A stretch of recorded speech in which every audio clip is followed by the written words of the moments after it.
அதாவது வரலாறு காணாத இந்த ஒரு போராட்டம், நம்ம உரிமைக்காக வந்து எல்லாரும் போராடிட்டு இருக்கிறோம். இதுக்கு என்னதான் முடிவு, இதுக்கு என்னதான் தீர்வுன்னு நீங்கள் நினைக்கிறீங்க? நிரந்தர சட்டம் கண்டிப்பாக வேணுங்க. அது இல்லாமல் நாங்கள் கண்டிப்பாக அந்த போராட்டத்தை கைவிடுற மாதிரியே கிடையாது. அலங்காநல்லூர் தாய் கிராமமானது வலசை தான். கண்டிப்பாக வலசையில் அலங்காநல்லூருக்கு ஏதாவது ஒன்றா வலசைக்காரங்க தான் எல்லாமே ஆர்ப்பாட்டம் பண்ணுவோம். அதனால தான் இந்த லெவலில் பண்ணிக்கிறதுக்கு பெரிய லெவலில் இந்த போராட்டம் நிரந்தரமாக தொடர்ந்துக்கிட்டே இருக்கும். நிரந்தர சட்டம் வந்தட்டிக்கு இந்த போராட்டம் தொடரும். அதாவது இப்போ வந்துட்டு சிஎம் வராரு, வந்துட்டு இன்னைக்கு மட்டும் அழகு நடத்திடுவார் அப்படின்ற மாதிரி தற்காலிக சட்டம் அப்படிலாம் சொல்கிறாங்களே, இதில் உங்களுக்கு உடன்பாடு இருக்கா? அதில் உடன்பாடு கண்டிப்பாக கிடையாது, சுத்தமாக யாருக்குமே கிடையாது. ஏன் அப்படி சொல்கிறீங்க? அது இப்போ 6 மாதத்தில் திருப்பி நாங்கள் அடுத்த வருஷம் திருப்பி ஓயாமல் உட்காந்து போராட முடியாது. ஒவ்வொரு பிரச்சனைக்கு அடுத்தடுத்து போராடுற மாதிரி இருக்குது. இதே பிரச்சனையை ஓயாமல் அடுத்த வருஷம் நாங்கள் கொண்டு வந்து பசங்களை ஒன்று சேர்த்து பண்ணுறது கொஞ்சம் சிரமமான விஷயம். இருந்தாலும் எல்லாத்துக்கும் குரல் கொடுப்போம். எல்லா இளைஞர்கள் சேர்ந்து ஒற்றுமையாக சேர்ந்து எல்லாத்தையுமே பண்ணிக்கிறப்போம். இப்போ ஜல்லிக்கட்டுக்கு நம்ம இப்படி ஒரு அறவழி போராட்டம் பண்ணிட்டு இருக்கிறோம். இதை தவிர்த்து வேறு என்னென்னதுக்கெல்லாம் போராட்டம் நம்ம பண்ணணும்?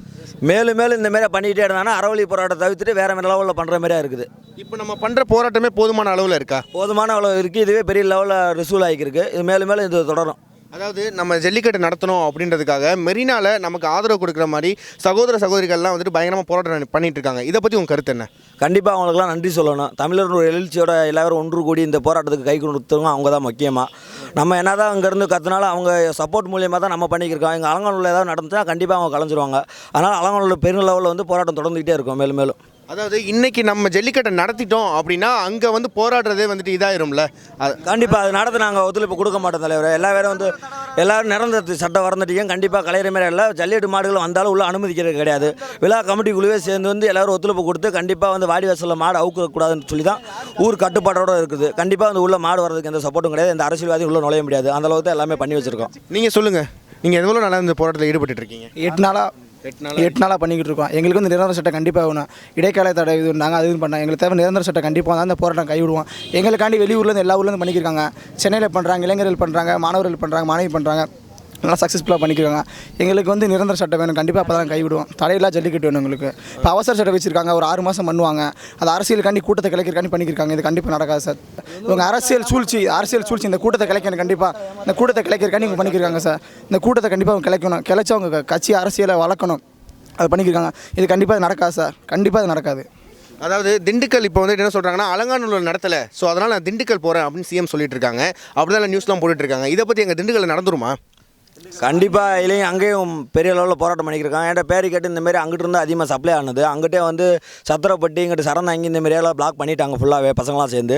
இப்போ அங்கேயே போனாலும் கண்டிப்பாக இளைஞர்கள் நடத்த ஒரு சான்ஸ் இல்லை. அப்படி நடத்தினால அவர் இங்கே நடத்தினால சக்ஸஸ்ஃபுல் ஆனதுக்கு காரணம் மாணவர் போராட்டத்தை ஒதுக்கி பண்ணாங்கன்னா அது பேரே இல்லை. தமிழர்கள் என்ன அனைவருமே ஒன்று செடி போராடிட்டு இருக்கோம். இப்போ அங்கே இருக்க இளைஞர்கள் விட்டுட்டாங்களாக்கும். இது எப்படி சொல்கிறது, தமிழனோட அந்த அந்த ஒன்றியத்துக்குள்ளே இருக்க மக்கள் மட்டும் இதை அவமதிக்கிற மாதிரி ஆயிரும். எல்லாருமே ஒரே கொள்கைக்காக போராடிட்டு இருக்கோம். கிட்டத்தட்ட 8 நாளாக யாரும் சாப்பிடல, தூங்கலை, மழை பெஞ்சிட்டு இருக்கு, வெயில் அடிக்குது, பனி விழுகுது, பொருட்படுத்தாமல் பச்சை குழந்தைகளோட கூட எல்லாருமே இருக்காங்க. ஆனால் அங்கே இருக்க ஒரு கிராமத்துக்காரன் மட்டும் இதை ஒத்துழைச்சு ஜல்லிக்கட்டு நடத்திட்டா இத்தனை நாளாக நம்ம பாடுபட்ட போராட்டத்துக்கு அர்த்தமே இல்லாமல் போயிடும்.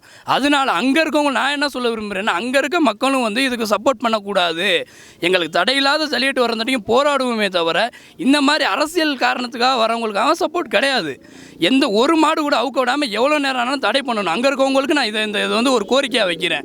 அவங்களும் சப்போர்ட் பண்ணாமல் அங்கேயும் அவரை போக விடாமல் பிளாக் பண்ணணும். மாணவர்கள் மாணவிகள் அனைவருமே சேர்ந்து அங்கே இருக்கவங்களும் பிளாக் பண்ணிட்டா அவருக்கு இது நல்ல பாடம் கற்றுக் கொடுத்த மாதிரி ஆயிரும். அங்கேயும் இன்றைக்கி நடக்கூடாமல் பண்ணுறதுக்கு என்ன வழிகள் இருக்கோ அதெல்லாம் மேற்கொள்ளணும்னு நான் கேட்டுக்கிறேன். சொல்லுங்கண்ணா. நல்ல கேள்வி கேட்டீங்க. அதாவது தமிழக முதல்வர் அலங்காநல்லூர் நோக்கி பயணம் அலங்காநல்லூரில் வாடிவாசல் திறந்து ஜல்லிக்கட்டு நடத்துவேன். ஆனால் மாணவர்களும் பொதுமக்களும் அனுமதிக்காத சூழ்நிலையில் பக்கத்தில் இருக்கக்கூடிய திண்டுக்கல் மாவட்டத்தில் நத்தத்தில் போவாருன்னு கேட்டீங்க. எப்படி போவார்? அவருக்கு அசிங்கமே இல்லையா? தமிழன்னா என்ன? ஒட்டுமொத்த தமிழன் தானே.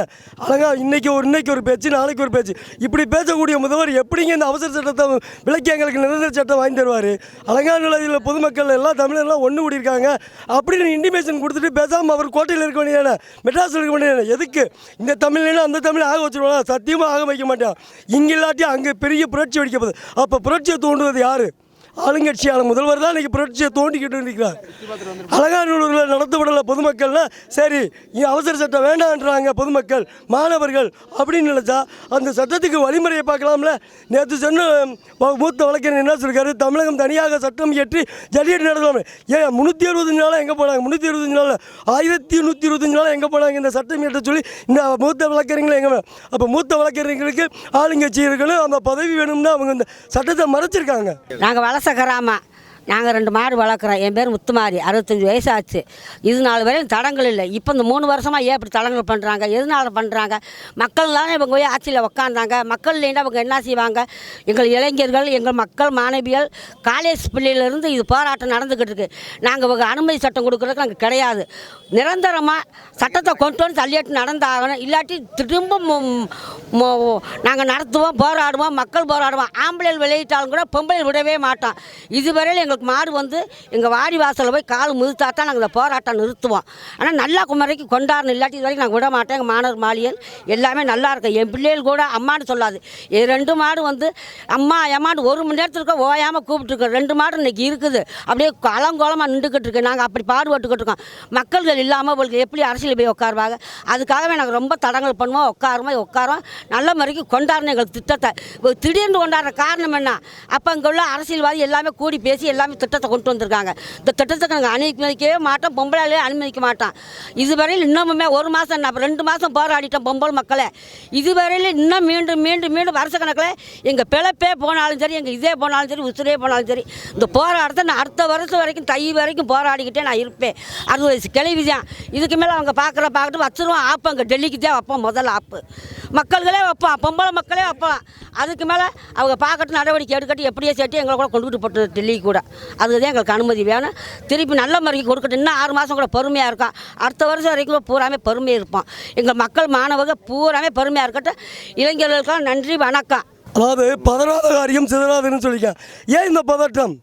இவ்வளவு நாள் இல்லாத பதட்டம் எதுக்கு தமிழக அரசுக்கு இருக்க முடியாது? இன்னும் பொறுங்க. அதாவது தை 3ஆம் தேதி அலங்காநல்லூர் ஜல்லிக்கட்டு. இப்படி ஒவ்வொரு நாளும் ஒவ்வொரு ஊரில் வந்து தமிழகத்தில் ஜல்லிக்கட்டுக்குன்னு அந்தந்த தேதியை நிர்ணயம் பண்ணியிருக்காங்க. இது வந்து நிர்ணயம் பண்ணது வந்து இன்றைக்கி நேரத்து கிடையாது, முன்னோர்கள் நிர்ணயம் பண்ணியிருக்காங்க. இது தெய்வ வழிபாட்டிற்காக, தெய்வ குத்தத்திற்காக, பொதுமக்கள் நலனுக்காக, விவசாயம் நல்லபடியாக வரையணும். பார்த்தீங்களா, ஜல்லிக்கட்டு நடத்த மழை பெஞ்சிருக்கா? நேற்று ஜல்லிக்கட்டு நடத்த ஒரு அவசர சட்டம்னு சொல்ல அந்த வானமே பொழிஞ்சிருக்கு. அதாவது தமிழர்களுடைய உணர்வை நானும் மதிக்கிறேன். அதனால் இந்த ஜல்லிக்கட்டுக்கு இந்த அவசர சட்டத்தை நீக்கி நிரந்தர சட்டத்தை மத்திய அரசிடம் நாங்கள் பெற்று தருவோம் அப்படின்னு சொல்லிட்டு போக வேண்டியதானே. இவர் அப்போ நத்தத்தில் இழிச்சாவைனா அங்கே ரொம்ப மோசமாக இருக்கும். அங்கே போனார்னா இவர் வந்து தமிழகத்தை அமைதியான வழியிலே போராடி கொண்டிருக்கின்ற மாணவ சமுதாயத்தையும் இவர் தீவிரவாதத்தை தூண்டி விடுவார், விடும் என்று உறுதி கூறுகிறோம்.